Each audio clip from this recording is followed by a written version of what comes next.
नमस्कार दोस्तों, आज वुमेन्स प्रीमियर लीग के चौथे सीजन का आगाज हुआ और पहला ही मुकाबला ऐसा देखने को मिला जिसने फैंस की धड़कनें आखिरी गेंद तक बढ़ाकर रख दी।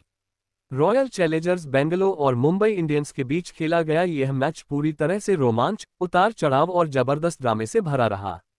मुकाबला नवी मुंबई के डीवाई पाटिल स्टेडियम में खेला गया, जहां दर्शकों की भारी भीड़ पहले ही मैच से लीग का क्रेज दिखा रही थी।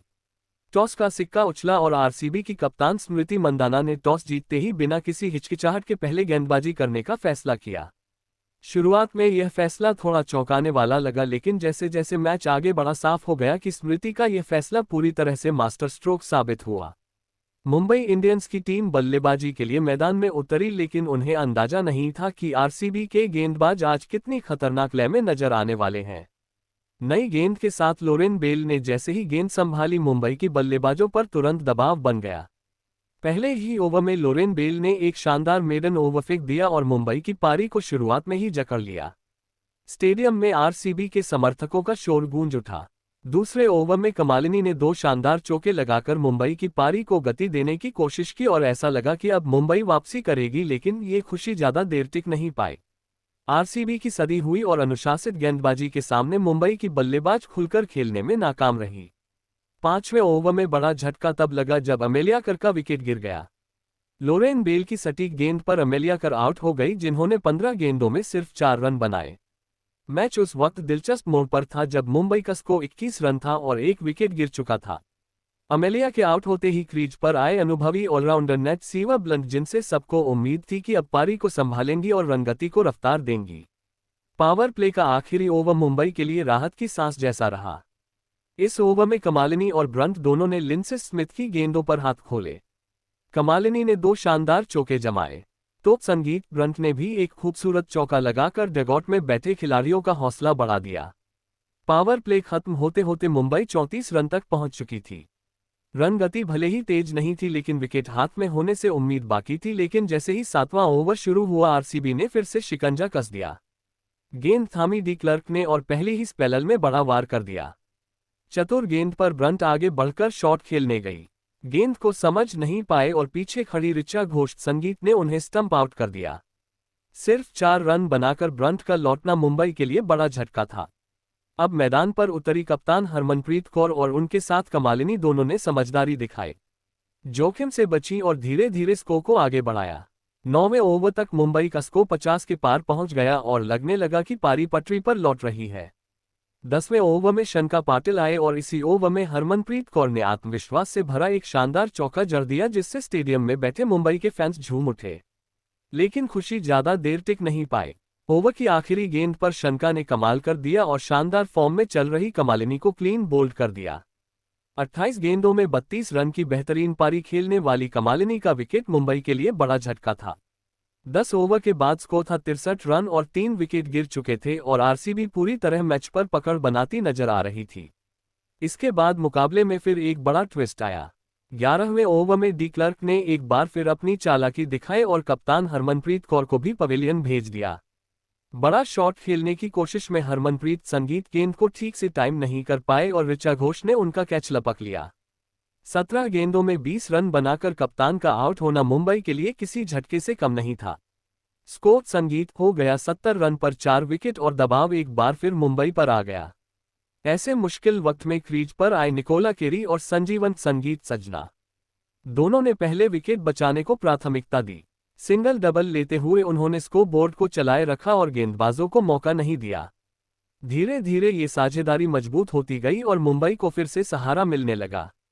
15वें ओवर में राधा यादव की गेंदों पर संजीवन सजना ने अपने इरादे साफ कर दिए और 2 शानदार चौके जड़ दिए।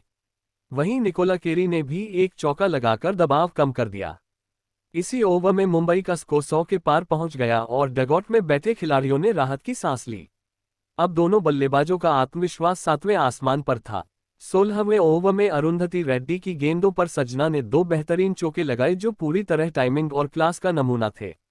17वें ओवर में गेंद फिर डी क्लर्क के हाथ में आई, लेकिन इस बार सजना पूरी तैयारी के साथ थी।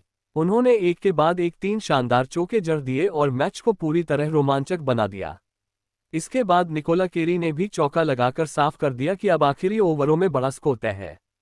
19वें ओवर में अरुंधति रेड्डी की गेंदों पर पहले कैरी और फिर आखिरी गेंद पर सजना ने चौका जड़ा।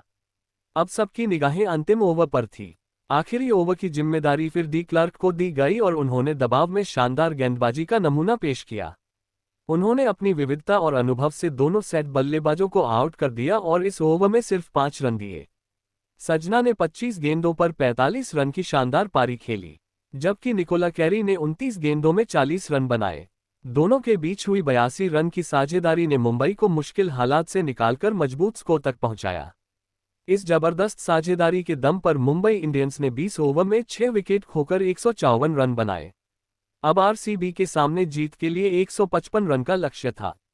इसके बाद आरसीबी वमर्स की टीम बल्लेबाजी करने उतरी और शुरुआत से ही यह साफ दिखने लगा कि यह रनचेस किसी साधारण अंदाज में नहीं होने वाली और ओपनिंग के लिए मैदान पर उतरी ऑस्ट्रेलिया की विस्फोटक बल्लेबाज ग्रेस हैरिस और आरसीबी की कप्तान भारत की स्टार खिलाड़ी स्मृति मंदाना दोनों के इरादे बिल्कुल साफ थे। पावर प्ले में ही तेज शुरुआत करके दबाव मुंबई पर डालना। मुंबई इंडियंस की ओर से नई गेंद लेकर आए इंग्लैंड की अनुभवी ऑलराउंडर नेट सिवरब्रंट। पहली ही ओवर में ग्रेस हैरिस ने बता दिया कि आज उनका बल्ला आग उगलने वाला है। छोटी गेंद पर उन्होंने फ्रंट फुट पर खड़े होकर जोरदार पुल शॉट खेला और गेंद सीधे डीप स्क्वायर लेग की बाउंड्री के पार चली गई। इसी ओवर में स्मृति मंधाना ने भी पुल शॉट के जरिए चौका जड़ दिया। पहले ओवर से ही आरसीबी ने 11 रन बटोर लिए। दूसरे ओवर में गेंदबाजी के लिए आई दक्षिण अफ्रीका की तेज गेंदबाज शबनम इस्माइल, लेकिन यहां भी आरसीबी की आक्रामक बल्लेबाजी जारी रही। ग्रेस हैरिस ने फुल लेंथ गेंद को मिड ऑफ के ऊपर से उठाकर शानदार चौका लगाया। वहीं स्मृति मंधाना ने छोटी गेंद पर कोई गलती नहीं की और पुल शॉट से बाउंड्री हासिल की। 2 ओवर के बाद स्कोर 20 रन हो चुका था और कोई विकेट नहीं गिरा था। तीसरे ओवर में जैसे ही ऑस्ट्रेलिया की गेंदबाज निकोला कैरी गेंदबाजी के लिए आए तो उनका स्वागत से हुआ। ग्रेस हैरिस ने फुल गेंद को सीधे लॉन्ग ऑन के ऊपर से स्टैंड्स में पहुंचा दिया। इसके बाद स्मृति मंधाना ने लाइन से भटकी गेंदों का पूरा फायदा उठाया और लगातार 2 चौके जड़ दिए। इस ओवर में कुल 20 रन आए और 3 ओवर में ही आरसीबी का स्कोर 40 रन तक पहुंच गया। लेकिन चौथे ओवर में मैच ने करवट ली।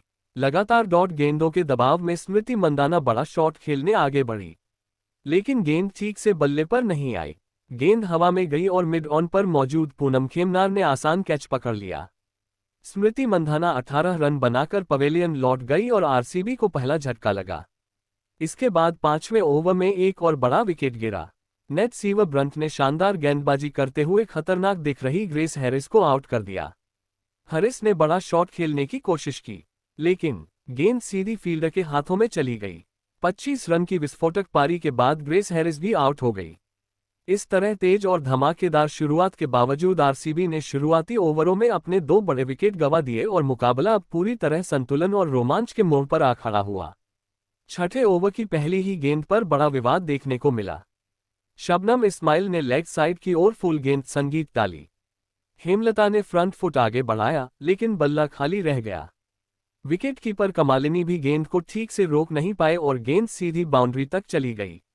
इसी ओवर की आखिरी गेंद पर हेमलता ने आत्मविश्वास दिखाया और छोटी बाहर की गेंद पर जोरदार कट शॉट खेलते संगीत हुए बैकवर्ड पॉइंट के ऊपर से चौका जड़ दिया। इस तरह पावर प्ले समाप्त हुआ और 6 ओवर के बाद आरसीबी का स्कोर था 57 रन पर 2 विकेट। हेमलता 7 रन पर और ऋचा घोष 1 रन बनाकर क्रीज पर थी। इसके बाद आया 7वां ओवर और गेंद थामी अमनजोत कौर ने। ओवर की पहली ही गेंद पर ऋचा घोष ने शानदार कवर ड्राइव खेलते हुए चौका जड़ दिया। लगा कि अब आरसीबी पारी को संभालने की कोशिश करेगी, लेकिन ये खुशी ज्यादा देर टिक नहीं पाए। उसी ओवर की चौथी गेंद पर अमनजोत कौर ने सीधी और सटीक गेंद डाली। हेमलता फ्रंट फुट आगे निकालकर पूरी तरह चूक गई। गेंद पैड पर लगी और अंपायर भवेश पटेल ने तुरंत उंगली उठा दी। हेमलता बिना किसी रिव्यू के पवेलियन लौट गई। आरसीबी का स्कोर हो गया 63 रन पर 3 विकेट। अब मैदान में उतरी मुंबई की सबसे खतरनाक लेग स्पिनर अमेलिया केर। पहली ही गेंद पर उन्होंने कमाल कर दिखाया। शानदार गुगली पर राधा यादव पूरी तरह धोखा खा गई और गेंद सीधी मिडिल स्टंप्स में जा लगी। आरसीबी अब 40 रन बिना विकेट से फिसलकर 63 रन पर 4 विकेट पर आ चुकी थी। अमेलिया केर यहीं नहीं रुकी। उसी ओवर में ऋचा घोष ने बड़ा शॉट खेलने की कोशिश की, लेकिन लॉन्ग ऑफ पर खड़ी निकोला कैरी ने शानदार संतुलन दिखाते हुए बेहतरीन कैच लपक लिया। ऋचा घोष 6 रन बनाकर आउट हो गई और आरसीबी ने आधी टीम गंवा दी। स्कोर हो गया 65 रन पर 5 विकेट। अब क्रीज पर थी अरुंधति रेड्डी और नादिन डी क्लर्क। 9वें ओवर में अरुंधति रेड्डी ने एक लगाया। छोटी और चौड़ी गेंद पर कट शॉट खेलकर चौका लगाया, जिससे थोड़ी राहत जरूर मिली। 10 ओवर पूरे होने तक आरसीबी का स्कोर था 75 रन पर 5 विकेट। कमेंट्री में साफ कहा जाने लगा था कि अब आरसीबी की पूरी उम्मीद सिर्फ नादिन डी क्लर्क पर टिकी है। अगर उनका विकेट गिरा तो यह मुकाबला लगभग पूरी तरह मुंबई इंडियंस की पकड़ में चला जाएगा। शानदार शुरुआत के बाद आरसीबी की यह 40 रन संगीत बिना विकेट से 65 रन पर 5 विकेट तक की गिरावट इस मैच का सबसे बड़ा टर्निंग पॉइंट बन चुकी थी। 11वें ओवर में गेंदबाजी कर रही थी निकोला कैरी। इस ओवर में दोनों बल्लेबाजों ने समझदारी दिखाई। कोई बड़ा जोखिम नहीं लिया गया, लेकिन सिंगल और डबल के जरिए स्कोर आगे बढ़ता रहा। ओवर से 5 रन आए और स्कोर पहुंचा 80 रन पर 5 विकेट। अरुंधति रेड्डी 9 रन पर और नादिन डी क्लर्क 6 रन पर खेल रही थी। 12वें ओवर में गेंद थामी अमेलिया केर ने। यह ओवर पूरी तरह गेंदबाज के नाम रहा। टाइट लाइन और सटीक लेंथ के सामने बल्लेबाज खुलकर नहीं खेल पाए। सिर्फ 2 रन बने और 12 ओवर के बाद स्कोर 80 रन पर 5 विकेट हुआ। 82 रन पर 5 विकेट। दबाव एक बार फिर आरसीबी पर साफ नजर आने लगा। इसके बाद 13वें ओवर में अटैक में लौटी नेटिवर ब्रंट। इसी ओवर में नादिन क्लर्क ने बड़ा शॉट दिखाया। फ्लोटेड फुल गेंद पर उन्होंने मिड ऑफ के ऊपर से शानदार शॉट खेला। गेंद हवा में जरूर थी। कप्तान हरमनप्रीत कौर ने उछलकर पकड़ने की कोशिश की, लेकिन गेंद उनके हाथों से ऊपर निकल गई और चौका मिल गया। इस ओवर में कुल 10 रन आए और आरसीबी का स्कोर पहुंच गया 92 रन पर 5 विकेट। अब लगने लगा कि आरसीबी की पारी फिर से सांस लेने लगी है। 14वें ओवर में गेंदबाजी के लिए आए बाएं हाथ की स्पिनर साइका इशाक, लेकिन यह ओवर आरसीबी के लिए सुनहरा साबित हुआ। पहले अरुंधति रेड्डी ने बाहर की छोटी गेंद पर संगीत कट शॉट खेलते हुए चौका जड़ा। इसके बाद नादिन क्लर्क ने लगातार 2 गेंदों पर शानदार फुटवर्क दिखाते हुए 2 चौके लगाए। इस ओवर से 13 रन आए और स्कोर पहली बार 105 रन पर 5 विकेट तक पहुंच गया। अब मुंबई इंडियंस ने फिर से निकोला कैरी को गेंद सौंपी। 15वें ओवर में नादिन डी क्लर्क ने एक और जोरदार शॉट खेलते हुए गेंद सीधे गेंदबाज के सिर के ऊपर से निकाल दी। हालांकि इस ओवर में सिर्फ 6 रन आए, लेकिन आत्मविश्वास पूरी तरह आरसीबी के पाले में जाता दिख रहा था। 15 ओवर पूरे होने के बाद स्कोर था 111 रन पर 5 विकेट। अब मुकाबले की स्थिति बिल्कुल साफ थी। आखिरी 5 ओवरों में आरसीबी को जीत के लिए 403 रन चाहिए थे। मैच पूरी तरह खुल चुका था और सवाल सिर्फ एक था, क्या नादिन डी क्लर्क और अरुंधति रेड्डी इस नामुमकिन लगते लक्ष्य को मुमकिन बना पाएंगी या फिर मुंबई इंडियंस यहां से मैच पर अंतिम मोहर लगा देगी। 16वें ओवर में मुंबई इंडियंस की ओर से गेंदबाजी के लिए एक बार फिर आए अमेलिया केर।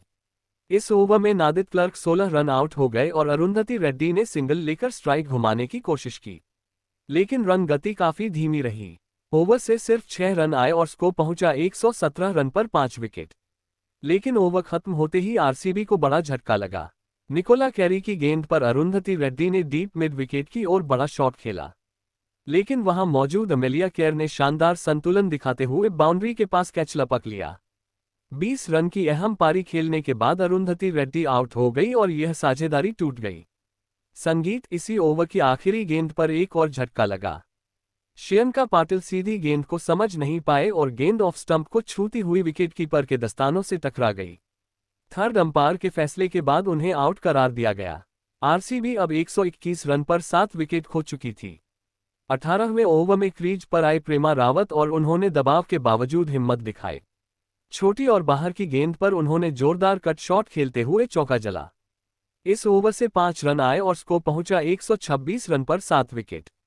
अब समीकरण साफ था। 12 गेंदों में 29 रन और पूरा दारोमदार सिर्फ नादिन डी क्लर्क पर। 19वें ओवर में शबनम इस्माइल गेंदबाजी के लिए आए। इस ओवर में ड्रामा चरम पर पहुंच गया। नादिन डी क्लर्क का कैच छूटा, फिर रन आउट का मौका भी हाथ से निकल गया। इसी ओवर में प्रेमा रावत और डी क्लर्क ने 2 शानदार चौके लगाए। ओवर से 11 रन आए और आखिरी ओवर में अब चाहिए थे 18 रन। आखिरी ओवर की जिम्मेदारी संभाली नेटिवर ब्रंट ने। पहली 2 गेंदों पर कोई रन नहीं आया और दबाव चरम पर था, लेकिन तीसरी गेंद पर नादिन डी क्लर्क ने लॉन्ग ऑफ के ऊपर से जोरदार जड़ दिया। अगली गेंद पर चौका और फिर 5वीं गेंद पर एक और शानदार। अब आखिरी गेंद पर सिर्फ 2 रन चाहिए थे और फिर आया वो पल जो हमेशा याद रखा जाएगा। आखिरी गेंद पर नादिन डी क्लर्क ने शानदार ड्राइव खेला और गेंद सीधी बाउंड्री के पार चली गई। जैसे ही गेंद सीमा रेखा के पार गई, डीवाई पाटिल स्टेडियम तालियों और शोर से गूंज उठा। आरसीबी वुमेन्स ने 3 विकेट से यह मुकाबला जीत